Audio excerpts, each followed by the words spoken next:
दूसरी बार ऋण लेंगे तो और भी ज्यादा ऋण की सुविधा होगी। अगर इस बार 10,000 मिला है और आपका अच्छा काम रहा और आपको 15,000 की जरूरत है तो 15,000 हो जाएगा। फिर अच्छा काम किया तो 20,000 हो सकता है, 25,000 हो सकता है, 30,000 हो सकता है। जी हाँ दोस्तों, आज मैं आपको एक ऐसी गवर्नमेंट लोन स्कीम के बारे में बताने वाला हूं जहां से अब तक लगभग 62,10,000 लोगों ने लोन लिया है। और इस स्कीम की सबसे बड़ी खासियत यह है कि यहां पर आपको सिर्फ आधार कार्ड के माध्यम से लोन मिलेगा। आपको किसी भी बैंक के चक्कर नहीं काटने होंगे, सिर्फ आप घर पर बैठे ही ऑनलाइन आवेदन करके अपने बैंक खाते में ये लोन की राशि ले पाएंगे। क्योंकि बाकी जितनी भी गवर्नमेंट लोन स्कीम होती है वहां पर आवेदन करने के बाद में आपको बैंक में जाकर अपने डॉक्यूमेंट वेरीफाई करने होते हैं, लेकिन इस स्कीम में ऐसा कोई भी झंझट नहीं है। तो दोस्तों, इस स्कीम का नाम पीएम स्वनिधि यानी कि प्रधानमंत्री स्ट्रीट वेंडर्स आत्मनिर्भर निधि योजना है, जिसके तहत सरकार आपको 10,000 रुपए से लेकर 50,000 रुपए तक का लोन देती है और साथ ही में इस लोन के ऊपर सरकार आपको सब्सिडी भी देती है। तो दोस्तों, इसलिए आज की इस वीडियो में हम आपको पीएम स्वनिधि स्कीम के तहत ऑनलाइन आवेदन करने का पूरा प्रोसेस बताने वाले हैं और साथ ही में आपको कौन कौन से डॉक्यूमेंट्स की आवश्यकता पड़ने वाली है और इस योजना में कौन कौन आवेदन कर सकता है, इन सभी बातों पर चर्चा करने वाले हैं। तो दोस्तों, अगर आपको सच में लोन की आवश्यकता है तो इस वीडियो को बिना एक भी सेकंड स्किप किए हुए पूरा जरूर देखना और साथ ही में वीडियो को लाइक करके चैनल को सब्सक्राइब जरूर कर दीजिएगा, क्योंकि इस चैनल पर हम loan, credit card, stock market और ऑनलाइन पैसे कमाने के तरीकों के बारे में बताते रहते हैं। तो दोस्तों, चलिए वीडियो स्टार्ट करते हैं। तो दोस्तों, हम यहां पर जो है पीएम स्वनिधि की ऑफिशियल वेबसाइट के ऊपर आ चुके हैं, जिसका लिंक मैं आपको वीडियो की डिस्क्रिप्शन में दे दूंगा। तो दोस्तों, इस वेबसाइट पर आने के बाद में आप यहां पर देख सकते हैं आपको 3 टाइप के यहां पर लोन दिए जाते हैं। सबसे पहला लोन है 10,000 रुपए का लोन, जिसे यहां पर फर्स्ट टर्म का लोन बोला जाता है, जो आपको 12 महीने के लिए दिया जाता है। और जब आप इस लोन को सही समय पर वापस चुकता कर देते हैं तो फिर आपको यहां पर सेकंड टर्म यानी कि 20,000 रुपए का लोन दिया जाता है, जो 18 महीने के लिए दिया जाता है। और उसके बाद में जो है आप अगर इस लोन को भी सही समय पर वापस जो है चुका देते हैं तो फिर आपको थर्ड टर्म यानी कि 50,000 रुपए का लोन दिया जाता है, जो यहां पर लगभग 3 साल के लिए दिया जाता है, यानी कि 36 मंथ के लिए दिया जाता है। कुल मिलाकर जो है इस योजना के तहत आपको कम से कम 10,000 रुपए और ज्यादा से ज्यादा 50,000 रुपए का लोन दिया जाता है। इस वेबसाइट में अगर आप यहां पर थोड़ा सा नीचे आएंगे तो यहां पर आप देख सकते हैं अभी तक इस योजना के तहत फर्स्ट टर्म लोन यानी कि जो 10,000 रुपए का लोन है, इसके लिए यहां पर लगभग 75 लाख लोगों ने आवेदन किया है, जिसमें से 62 लाख लोगों को यह लोन मिल चुका है। और सेकंड टर्म यानी कि जो 20,000 रुपए का लोन है, इसके तहत यहां पर लगभग 22.5 लाख लोगों ने आवेदन किया है, जिसमें से लगभग 17.5 लाख लोगों को लोन मिल चुका है। और साथ ही में थर्ड टर्म यानी कि जो 50,000 रुपए का लोन है, इसके तहत यहां पर लगभग 2,77,000 लोगों ने आवेदन किया है, जिसमें से यहां पर 2,35,000 लोगों को लोन मिल चुका है। मतलब कि दोस्तों, इस योजना के तहत आवेदन करने के बाद में 95% जो है आपका लोन अप्रूव हो जाता है। आप ये अंदाजा इन आंकड़ों से भी लगा सकते हैं। तो दोस्तों, अगर आप अलग अलग सरकारी स्कीम या फिर बैंक से जो है लोन की एप्लीकेशन लगा लगा कर थक चुके हैं तो आप एक बार इस योजना में भी ट्राई कर सकते हैं, क्योंकि दोस्तों यहां पर आपके लोन के अप्रूव होने की संभावना 95% तक है। तो दोस्तों, अब ज्यादातर लोगों को तो इस योजना के तहत जो है वो लोन मिल जाएगा और साथ ही में ऑनलाइन आवेदन कैसे करना है वो तो हम आपको बताने ही वाले हैं। लेकिन अगर कुछ लोग ऐसे हैं जिन्हें इस योजना के तहत लोन नहीं मिल पाता है, तो दोस्तों उन लोगों को सबसे पहले गूगल पर जाना है और वहां पर जाने के बाद में उन्हें टाइप करना है बाजार तक। बाजार तक टाइप करने के बाद में आपके सामने जो है ये बाजार तक.in की जो है वेबसाइट आ जाएगी। आपको सिंपली इसे ओपन कर लेना है और ओपन करने के बाद में सबसे ऊपर आप यहां पर देख सकते हैं सर्च बार दिखाई दे रहा है। यहां पर आकर आपको जो टाइप करना है लोन, लोन टाइप करने के बाद में दोस्तों यहां पर आपके सामने जो है अलग अलग गवर्नमेंट लोन स्कीम, साथ ही में जो अलग अलग बैंक आपको पर्सनल और बिजनेस लोन दे रहे हैं उनकी डिटेल्स और साथ ही में जो एप्लीकेशन आपको लोन दे रहे हैं उन सब की डिटेल यहां पर आपको देखने को मिल जाएगी, जिसे आप जो है ध्यान से रीड करके इनमें आवेदन कर सकते हैं। हो सकता है आपका लोन इनमें से किसी भी एक स्कीम या फिर किसी भी एक एप्लीकेशन या बैंक से जो है अप्रूव हो जाए। तो दोस्तों, अब पीएम स्वनिधि में ऑनलाइन अप्लाई कैसे करना है ये जानने से पहले आपको जो है पीएम स्वनिधि स्कीम की कुछ यहां पर इंपॉर्टेंट बातें और साथ ही में ब्याज दर क्या लगता है, आपको सब्सिडी कितनी मिलेगी और साथ ही में कौन कौन से डॉक्यूमेंट्स की आवश्यकता होनी चाहिए वो बातें जानना बेहद ही जरूरी है।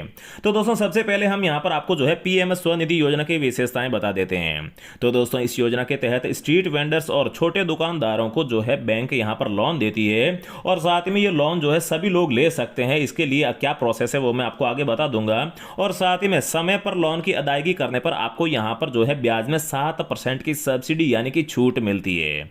साथ ही में अगर आप डिजिटल पेमेंट करते हैं तो आपको यहाँ पर 1200 रुपये का कैशबैक भी मिलता है। और साथ ही में अगर आप लोन को यहाँ पर सही समय पर वापस चुका देते हैं या फिर समय से पहले ही वापस चुका देते हैं तो आपके ऊपर कोई भी जुर्माना नहीं लगेगा, क्योंकि ऐसी कई सारी स्कीम और कई सारे बैंक है वहां पर अगर आप समय से पहले लोन को वापस चुका देते हैं तो फिर आपकी जो ब्याज दर है वो बढ़ जाती है, मतलब कि आपके ऊपर जुर्माना लगा दिया जाता है। तो दोस्तों अब यहां पर हम पीएम स्वनिधि स्कीम के जो है ब्याज दर की बात करें तो दोस्तों यहां पर जो है अलग अलग बैंक या फिर वित्तीय संस्थान के हिसाब से ही अलग अलग हो सकता है, लेकिन साधारणतया पीएम स्वनिधि में आपका जो है 24% सालाना यानी कि 2% मंथली जो है आपका ब्याज लगने वाला है।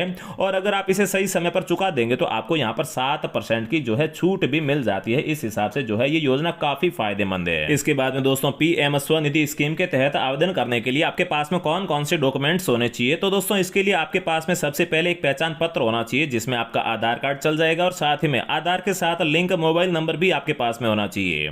इसके अलावा एक वेंडिंग प्रमाण पत्र होना चाहिए जो आप आसानी से बना सकते हैं, इसका भी मैं आपको आगे प्रोसेस बता दूंगा। और साथ ही में आपके बैंक खाते का पिछले 6 महीने का बैंक स्टेटमेंट भी यहां पर लगने वाला है। तो दोस्तों ये डॉक्यूमेंट्स आपको पहले से कंप्लीट कर लेने हैं। अब चलिए हम आपको पीएम स्वनिधि स्कीम के तहत जो है ऑनलाइन आवेदन करके दिखा देते हैं। तो दोस्तों इस योजना के तहत ऑनलाइन अप्लाई करने के लिए सबसे पहले आपको पीएम स्वनिधि के ऑफिशियल पोर्टल के होम पेज के ऊपर आ जाना होगा। मैं आपको इसका लिंक डिस्क्रिप्शन में भी दे दूंगा। आने के बाद में आपके सामने जो है ये पेज ओपन होगा। यहां पर आप देख सकते हैं एक ऑप्शन दिया गया है अप्लाई LOR कम लोन। तो दोस्तों आपको सिंपली इस ऑप्शन के ऊपर जो है क्लिक कर देना है। इसके बाद में नेक्स्ट पेज में जो है आपको अपना मोबाइल नंबर डालने का ऑप्शन मिलेगा जहां पर आपको अपना मोबाइल नंबर डाल देना है और साथ ही में इस खोपचा को इस खोपचा में डालने के बाद में आपको सिंपली यहां पर जो है रिक्वेस्ट OTP के ऊपर क्लिक कर देना है। फिर OTP डालकर वेरीफाई OTP के ऊपर क्लिक कर देना है। अब दोस्तों अगले पेज में आपसे पूछा जाएगा कि do you have Aadhaar card, मतलब कि क्या आपके पास में आधार कार्ड है या फिर नहीं। तो दोस्तों आपको यहां पर सिंपली यस कर देना है। और इसके बाद में आपके सामने ये जो वेंडर कैटेगरी का ऑप्शन आ रहा है इसमें अगर आपको अपनी वेंडर कैटेगरी पता है तो आप यहां से चुन सकते हैं, नहीं तो आप यहां पर जो है फर्स्ट ऑप्शन पर क्लिक करके नेक्स्ट के ऊपर क्लिक कर देना है। अब नेक्स्ट पेज में यहां पर जो है आपको अपना आधार नंबर डालने का ऑप्शन दिखाई दे रहा होगा। तो दोस्तों यहां पर आपको सिंपली अपना आधार नंबर डाल देना और ये जो खोपचा दिखाई दे रहा है इसको इस खोपचे में डालने के बाद में आपको सिंपली यहां पर वेरीफाई विथ OTP पर क्लिक कर देना है। तो दोस्तों आप यहां पर देख सकते हैं मेरा जो आधार वेरिफिकेशन है ये यहां पर कंप्लीट हो चुका है। इसके बाद में आपको यहां पर स्क्रॉल डाउन करना है और यहां पर जो है नीचे आकर आपकी जो पूरी डिटेल है वो यहां पर भर देनी है, जैसे कि आपका स्टेट कौन सा है। तो दोस्तों फॉर एग्जांपल मेरे केस में यहाँ पर राजस्थान है तो मैं यहाँ पर राजस्थान को सेलेक्ट कर लेता हूँ। इसके बाद में जो डिस्ट्रिक्ट है वो डिस्ट्रिक्ट सेलेक्ट कर लीजिए। इसके बाद में जो आपका वार्ड नंबर वगैरह है वो सारी चीज़ें आप यहाँ से जो है सेलेक्ट कर सकते हैं। फिर नीचे वाले कॉलम में जो है आपको यहाँ पर अपनी पर्सनल जो इन्फॉर्मेशन है वो यहाँ पर फिल करनी होगी, जैसे कि आप मेंबर ऑफ CIG हैं या फिर नहीं। तो दोस्तों ज़्यादातर लोग यहाँ पर मेंबर ऑफ CIG नहीं होंगे तो इसे नो पर ही देना है। अगर आप है तो आपको यस कर देना है। और यहाँ पर आप देख सकते हैं आपका जैसे ही आधार यहाँ पर वेरीफाई हुआ है तो इसके बाद में आपका जो नाम वगैरह है वो यहाँ पर ऑटोमेटिक ही आ चुके हैं, आपकी डेट ऑफ बर्थ भी आ चुकी है। लेकिन आपको यहाँ पर अपने फादर या फिर आपकी वाइफ या फिर आपके हस्बैंड का नाम आपको अपने हाथ से टाइप करके लिखना होगा। इसके बाद में यहाँ पर आप देख सकते हैं मैरिटल स्टेटस, मतलब कि आप शादीशुदा हैं या फिर नहीं वो आपको यहाँ पर देना होगा। इसके बाद में आपको यहाँ पर अपना जेंडर है ये भी ऑटोमेटिक ही आपके आधार कार्ड से जो है यहाँ पर कॉपी कर लिया गया है। और इसके बाद में जो सोशल कैटेगरी है, मतलब कि आप OBC SC ST जनरल कहाँ से हो वो आपको यहाँ से चूज कर लेना है। इसके बाद में नेक्स्ट स्टेप में आप देख सकते हैं पर्सन्स विथ डिसेबिलिटीज़, मतलब कि अगर आप यहाँ पर विकलांग वगैरह है तो फिर आप यहाँ पर यस कर दीजिए, नहीं है तो फिर आप नो रहने दीजिए। इसके अलावा यहाँ पर माइनॉरिटीज़ से हैं अगर आप तो भी आपको यहाँ पर यस कर देना है, नहीं तो नो ही रहने देना है। इसके बाद में आगे वाला आप जो यहाँ पर सेक्शन देख सकते हैं इसमें KYC डॉक्यूमेंट दिए गए हैं, मतलब कि आपका यहाँ पर ये आधार नंबर है और इसके अलावा यहाँ पर आप देख सकते हैं वोटर ID कार्ड नंबर भी आपको यहाँ पर टाइप कर देना होगा। इसके बाद नंबर ऑफ फैमिली मेंबर्स आपको यहाँ से चूज़ करने होंगे, जैसे कि फॉर एग्जांपल मेरे केस में यहाँ पर 5 है तो मैं यहाँ पर 5 चूज़ कर लेता हूँ। तो इसके बाद में आप यहाँ पर देख सकते हैं मेरे सामने 5 कॉलम खुलकर आ चुके हैं, मतलब इन 5 कॉलम में आपके जो फैमिली मेंबर है उनका यहाँ पर नाम टाइप करना होगा। और इसके बाद जैसे कि आपकी सिस्टर है तो आपकी सिस्टर का यहाँ पर नाम लिखना होगा और उसके बाद में आपका उसके साथ में क्या रिलेशन है वो यहाँ पर से चूज़ करना होगा, जैसे कि यहाँ पर आप देख सकते हैं हस्बैंड वाइफ डॉटर वगैरह है। और इसके बाद में जो एज है वो एज आपको यहाँ पर टाइप कर देनी होगी। ऐसे एक एक करके आपको अपने जितने भी परिवार के मेंबर्स हैं उनकी पूरी डिटेल यहाँ पर फिल कर देनी है। इसके बाद में नेक्स्ट स्टेप में अगर आप यहाँ पर आएंगे तो यहाँ पर आप देख सकते हैं हैं आपकी जो यहाँ पर डिटेल है या फिर जो एड्रेस है वो ऑटोमेटिक ही जो है वो आपके आधार कार्ड से जो है यहाँ पर कॉपी कर लिया गया है। और इसके नीचे आप यहाँ पर देख सकते हैं ये एड्रेस एज पर KYC है और यहाँ पर करंट एड्रेस आपको टाइप करना होगा। अगर आपका करंट एड्रेस मतलब कि अभी आप कहीं और रहते हैं तो वो आप अपने हाथ से भी यहाँ पर टाइप कर सकते हैं, लेकिन अगर आधार कार्ड वाला सेम ही एड्रेस है तो आप यहाँ पर सेम एज अबो पर क्लिक कर सकते हैं। सेम एज अबो के ऊपर आप जैसे ही क्लिक करेंगे सारी जानकारी कॉपी होकर नीचे वाले में भी आ जाएगी। फिर आपको यहाँ पर नीचे आना है और यहाँ पर आप देख सकते हैं वेंडिंग एक्टिविटी में जो है आपको कुछ इन्फॉर्मेशन देनी है, जैसे कि यहाँ पर नंबर ऑफ एक्टिविटी के ऊपर आप जैसे ही क्लिक करेंगे तो यहाँ पर आप देख सकते हैं कि आप यहाँ पर किस काम के लिए जो है ये लोन लेना चाहते हैं। अगर आपके फास्ट फूड आइटम की कोई दुकान है या फिर फ्रूट या फिर वेजिटेबल बेचते हैं आप, या फिर होम डेकोर किचन आइटम्स, मतलब कि जो भी आप काम करते हैं वो सारे काम आपको यहाँ पर मिल जाएंगे।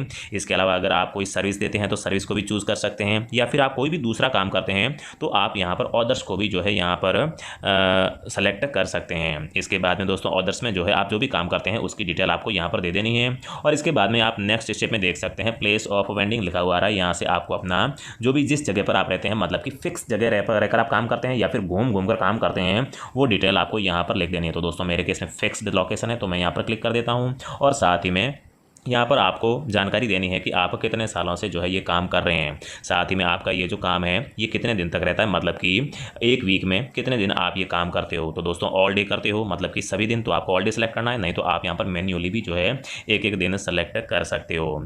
इसके अलावा यहाँ पर आप देख सकते हैं फ्रॉम टाइम टू टाइम, मतलब कि जो आपकी दुकान है या फिर आप जो भी काम करते हैं वो आप कब से लेकर कब तक करते हो। मतलब कि सुबह फॉर एग्जांपल मान लीजिए आपकी कोई शॉप है तो आप शॉप कितने बजे ओपन करते हो वो टाइम लिखना है, और इसके बाद में कब शॉप को बंद करते हो वो टाइम आपको यहाँ पर दर्ज करना है।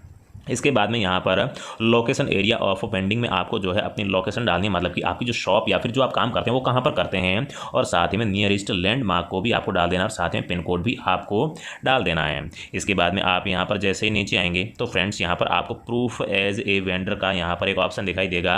यहाँ पर आपको बाकी सभी में जो है नो करना है, लेकिन ये जो पहला वाला आपको ऑप्शन दिखाई दे रहा है यहाँ पर आपको सेलेक्ट के यहाँ पर ऑप्शन पर क्लिक करके आपको यहाँ पर येस कर देना है, जबकि बाकी ये जितने भी ऑप्शन हैं इनमें आपको जो है नो कर देना है। इतना करने के बाद में फिर से आपको यहाँ पर नेक्स्ट स्टेप में आना है। यहाँ पर आने के बाद में जो है आपकी यहाँ पर जो इनकम है उसके बारे में पूछा गया है। तो दोस्तों आपको यहाँ पर जो अपनी इनकम है ये 1 लाख रुपए से कम दर्ज करनी है, तभी आपको यहाँ पर लोन मिलेगा। अगर आप 1 लाख रुपए से ज़्यादा यहाँ पर अपनी इनकम डाल देते हैं तो फिर आपको यहाँ पर लोन नहीं मिलेगा। साथ ही में दोस्तों आपका नेम ऑफ बैंक डालना है, आपका जिस बैंक में खाता है, और साथ ही में उसका IFSC code, branch, account number, ये सारी डिटेल दे देनी है। और उसके बाद में अगर आप डिजिटल पेमेंट करते हैं तो फिर आपको यहाँ से यस कर देना है। इसके अलावा यहाँ पर आप देख सकते हैं एग्जाइटिंग लोन आउटस्टैंडिंग, मतलब कि अगर आपने पहले से कोई भी लोन ले रखा है तो उसकी भी पूरी डिटेल देनी है, जैसे कि किस बैंक से ले रखा है, कितना लोन ले रखा है, EMI क्या है, मतलब कि किस्त कितनी है, ये सारी डिटेल आपको यहाँ पर दे देनी है। इतनी सारी डिटेल देने के बाद में नेक्स्ट स्टेप में जो है आपको यहाँ पर लोन की डिटेल मिल जाएगी। आपको यहाँ पर अगर 10,000 रुपये का लोन चाहिए तो वो 12 मंथ के लिए मिलेगा। अगर आपको सेकंड लोन यहाँ पर 20,000 का चाहिए तो वो 18 मंथ के लिए मिलेगा। और थर्ड लोन आपको 50,000 का चाहिए तो वो 36 महीने के लिए मिलेगा। और इसके नीचे आप देख सकते हैं लोन पर्पज़ क्या है। तो दोस्तों इसमें आप बिजनेस एक्सपेंसेस पर जो है क्लिक कर सकते हैं या फिर इसे चूज कर सकते हैं। और इसके बाद में नेक्स्ट स्टेप में आप यहाँ पर सबमिट पर जैसे ही क्लिक करेंगे तो नेक्स्ट पेज ओपन हो जाएगा, और उस पेज में आपको जो है डॉक्यूमेंट अपलोड करने होंगे। यहाँ पर आप देख सकते हैं जो अगला स्टेप आपको दिखाई दे रहा है डॉक्यूमेंट अपलोड का। यहाँ पर सिर्फ आपको जो है अपनी बैंक की पासबुक जो है यहाँ पर अपलोड करनी होगी, और इसके अलावा आपको यहाँ पर अपनी एक जो फोटो है पासपोर्ट साइज, वो ये 2 चीज़ ही आपको यहाँ पर अपलोड करनी है। और इसके बाद में जो आपका एप्लीकेशन है ये यहाँ पर जो है फाइनल सबमिट हो जाएगा।